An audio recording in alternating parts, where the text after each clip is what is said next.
Happy Saturday afternoon to you. This is Dr. Preston Winfrey, and thank you for tuning in on this beautiful day. We have received some rain, and I'm thankful.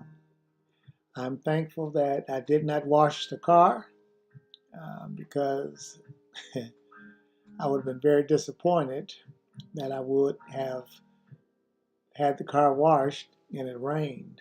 But I'm so thankful for the rain. The grass is appreciative. It is turning greener, and I'm thankful for this day. Great weather, and to be once again alive, clothed in my right mind with a reasonable portion of health and strength. Today I heard had to have been an ambulance or could have been a fire truck racing by, and sirens were going. But the blessing for me is they weren't coming for me. And I'm so thankful to the Lord for that. And our prayer is whoever they are going after, I hope that they were saved, delivered, and the like. How in this world today are you? I hope and I pray that you are feeling your best and that you're doing the best you can with what you have to work with, right? It's been a great week. We've had a great revival this week. We had a 3-nighter at the church, and it was nicely attended. And I believe the Lord met us there and shared with us information that we needed to know so that we can do better, grow more, go farther, treat people in a way that is right, and we're living in a day where so many people just don't know how to live. They don't know how to treat one another. You run into people who are mean-spirited, and they don't have to be that way, but I guess old habits are difficult to break. But I will say, old habits can be broken. And so it takes determination and it takes a want to. Anything that you really, really, really want to do, chances are you can get it done. And so today I want to talk from this subject. It's a question. Does your faith help you? Does your faith help you? I was reading in the book of James, our Tuesday Bible class at church. We're going through the book of James, and we're still dealing with the introduction to the book. We have not yet started chapter 1 yet, but I'm going to give a sneak preview to chapter 2, at least a portion of it, as it deals with faith and our deeds. So does your faith work for you? Now, you may be saying, well, what is really faith? What is faith? Well, the Bible, and I appreciate the Bible's definition, Hebrews chapter 6, 11 says, now faith is the substance of things hoped for, the evidence of things not seen. And again, that is in Hebrews chapter 11. I said 6, but it's chapter 11. Now faith is the substance of things hoped for, evidence of things not seen. Faith is something that each individual must have. It's a survival mechanism that is in us, that God has given to every man, because the Bible said he has given to each person a measure of faith. But faith that just lies in us dormant, undisturbed, it goes nowhere. It is a useless faith. So the faith that the Lord has placed within us must be activated, right? It has to be massaged. It has to be stirred in order for us to get the best results out of it all through life. You run into, whether it's in school or out of school, in church, out of church, on the job, wherever, we cannot escape this word, faith. Faith is an action word. It's a verb. It requires the bearer of it to do something. There are those, many people, who have faith that they talk about. But you know, it doesn't take much to talk about faith. But to practice your faith, that's a horse of a whole different color. And in order to get things moving and for things to go where they need to go, you have to stir up your faith. You know, you can't just hope. Well, I'm hoping and I'm praying. Your faith is something that requires action. So maybe you've said a real good prayer. Your faith has to be attached to your prayer. You can't just, I'm going to pray. And, you know, that's the equivalent of a person saying, you know what? I really need a job. Why do you need a job? So I can make some money. Why do you need money? I have bills to pay. I have places to go, things to do, and it's going to require money. Okay.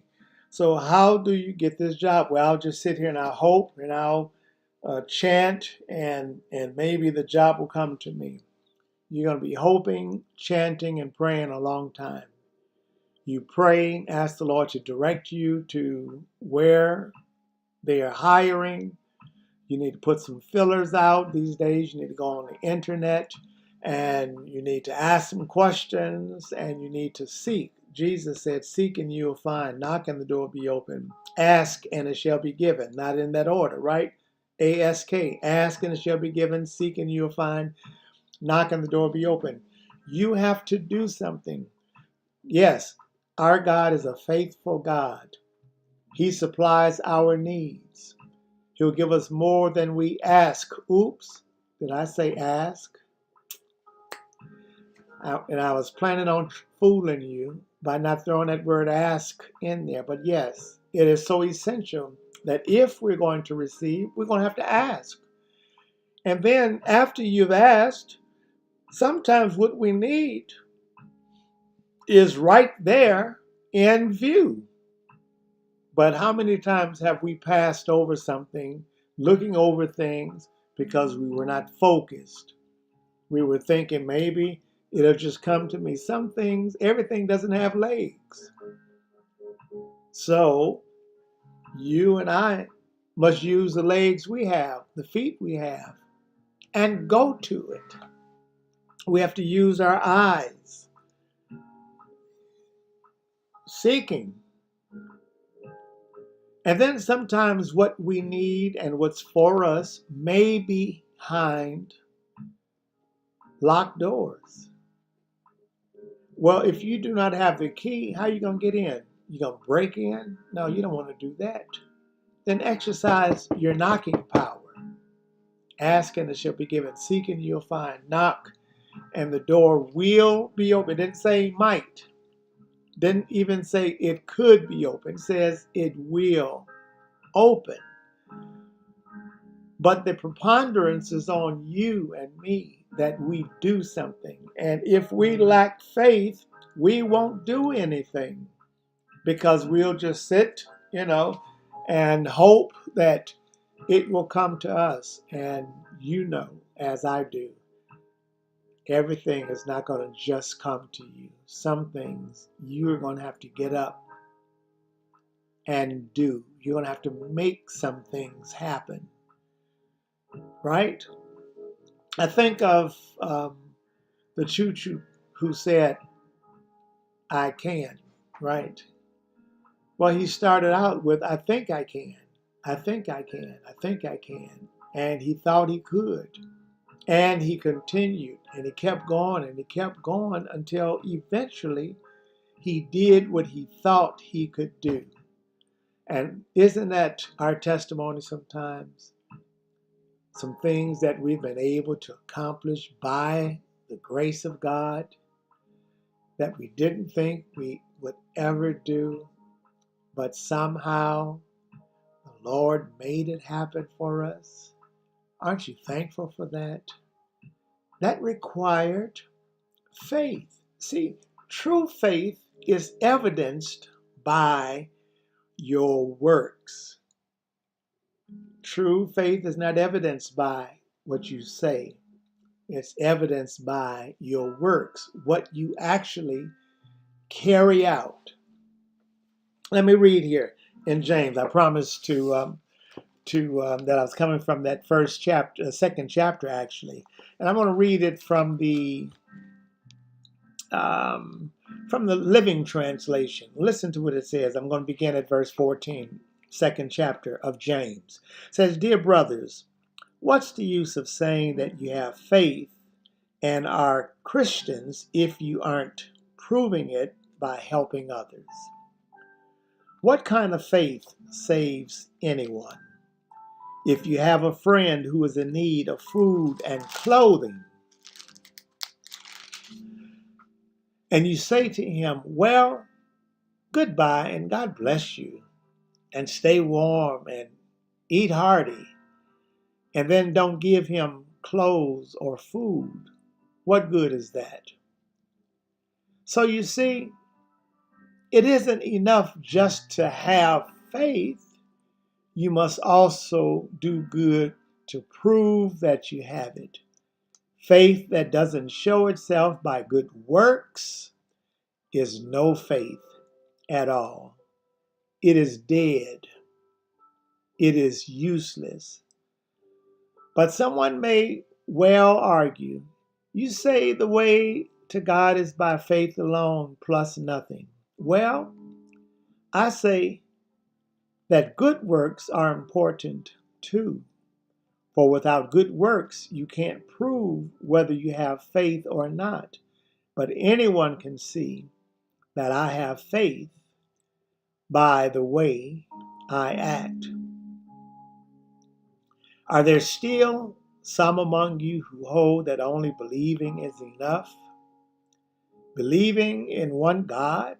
Well, remember that the demons believe this too, so strongly that they tremble in terror. Fool, when will you ever learn that believing is useless without doing what God wants you to do? Faith that does not result in good deeds is not real faith. Does your faith help you? Your faith should not only help you, but your faith should help others as well. Remember, faith is a verb. It's an action word. It means something must be done. You know, you can be a great demonstrator of faith by saying very little. Just get the work done. Someone said the way you quiet your critics is you don't argue with them. You don't beat them down.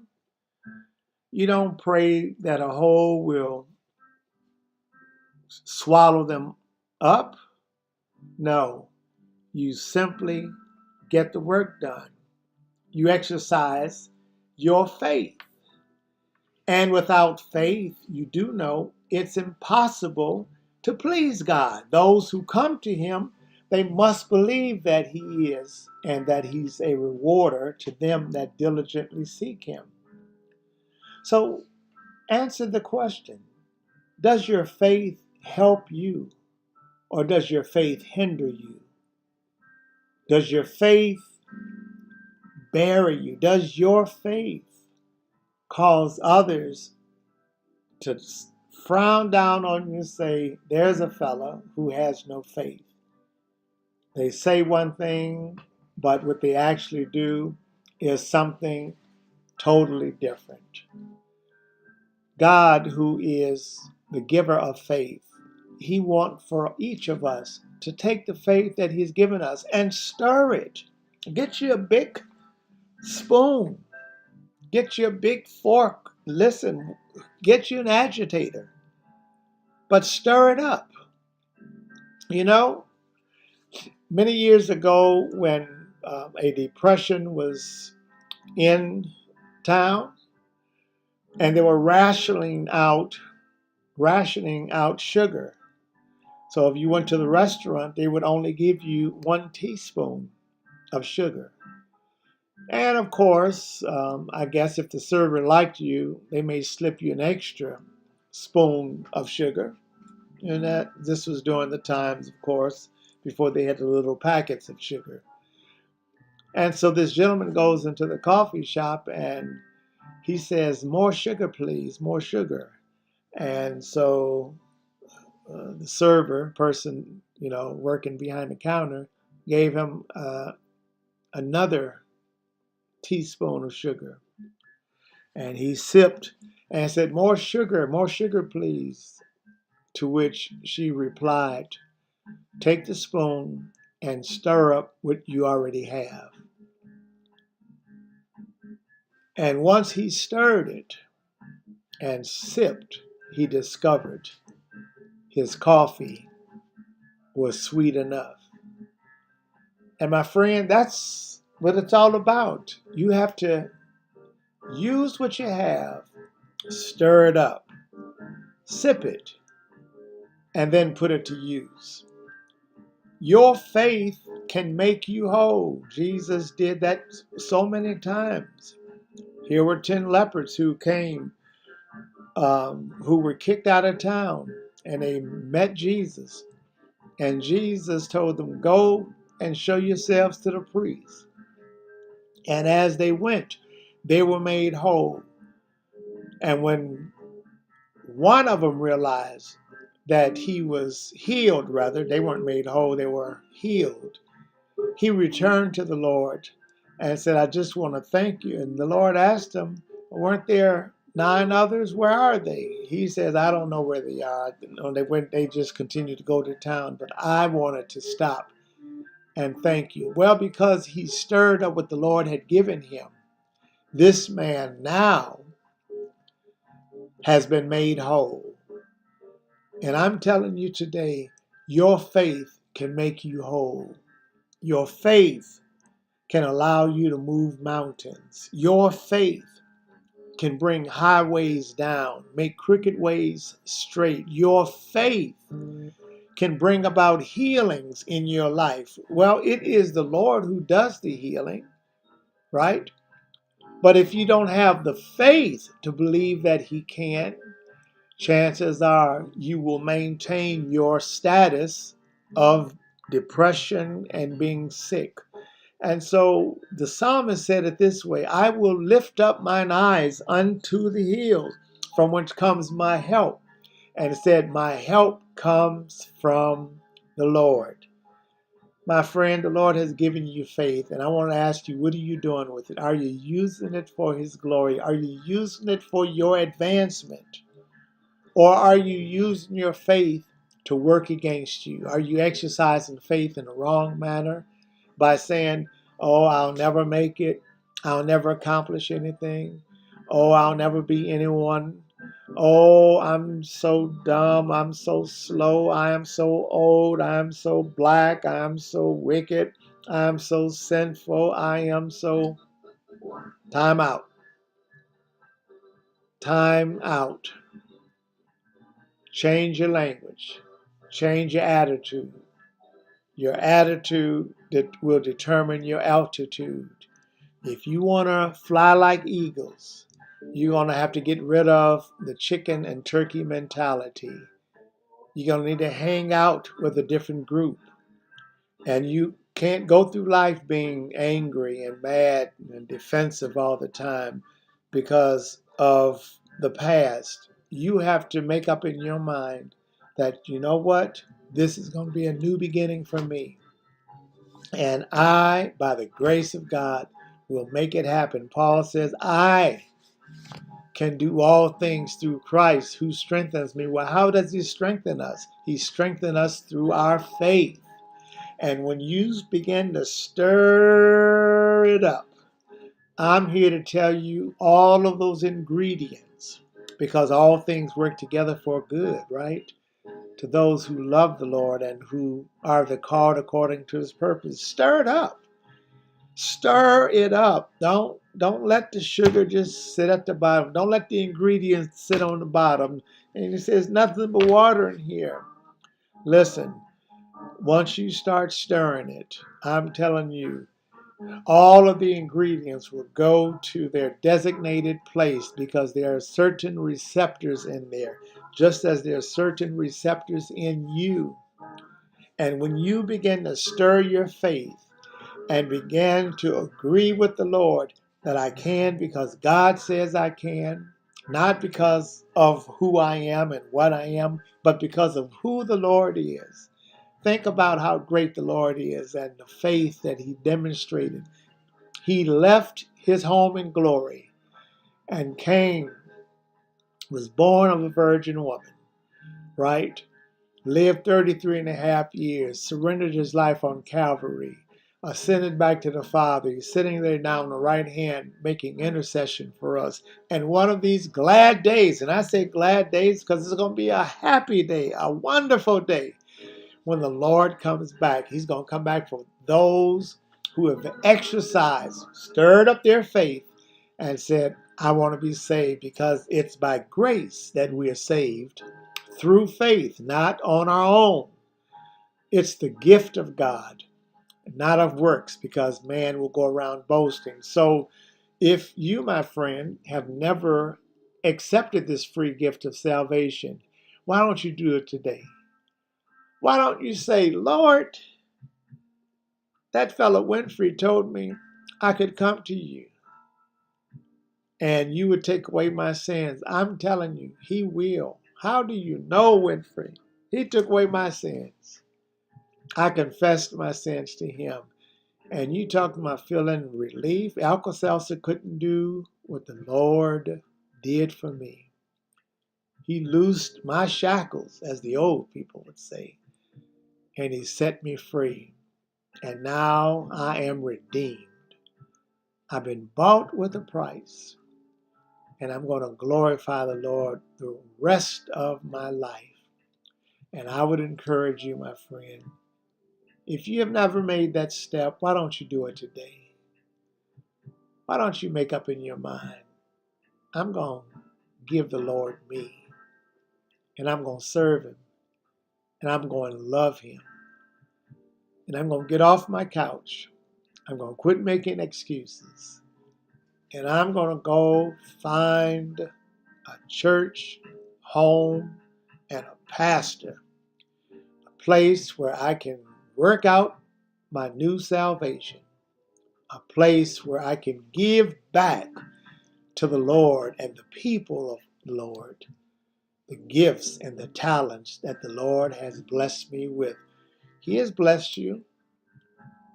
And what are you doing with it? Just like your faith, what are you doing with it? Are you allowing it to just coast on down, heading to a grave? Why don't you today make up in your mind, I'm going to make use of what the Lord has given me. And the way I know I can do it is I'm going to have to stir up that faith. And once I stir that faith of mine, it's going to benefit me. It is going to help me. It's going to give me the courage to stand up, move forward, go forth, and make a declaration that for God I'm going to live and for God I'm going to die. I'm not going to be home talking about I'm a virtual Christian. No, I'm going to be one who's in the service of the Lord. There's very little that we can do when we're virtual, if we're honest. If your brother is falling, you can't help them virtually. But think, if you're there in person, you can help them. You can pat someone on the shoulder. You can hold somebody's hand. You can feel the warmth because it said it falls from heart to heart. So may God bless you. Listen, this is Dr. Winfrey saying, I do love you. And I am so thankful to the Lord for what He's doing. Listen, don't go through life counting your haters. Count your blessings. You're not responsible for people hating you or hating on you. So don't give energy to that. Learn to see and not see. Learn where to park and where not to park. Keep stepping forward, and the Lord will bless you. This is Dr. Winfrey saying, I love you, and I'm just about out of here today. Enjoy the rest of Saturday, and then on tomorrow, why don't you make up in your mind today, I'm going to the Lord's house, which means it's going to require faith. So get your clothes ready now. And listen, this is for free. If you're a person who's prone to being late, say, oh, something happened at the last minute, I had to run that iron over. Why don't you get rid of your preliminaries today and be ready? I'm going to be ready for tomorrow. You get ready for tomorrow today. And the Lord, I'm telling you, He'll bless you, and you. So until next time we meet, and we'll be back on tomorrow morning in our worship pioneer. That's going to be at 9 o'clock a.m. Central Standard Time. We look for you being with us in worship in person. But if you just can't make the in person, virtual will just have to do until you can get there. All righty. Have a great rest of today and truly be encouraged. God loves you, and He made a great sacrifice for you. So you keep the faith, keep trusting in the Lord with all your heart, and you'll find satisfaction every time. All righty? God bless you, and thanks again for joining me.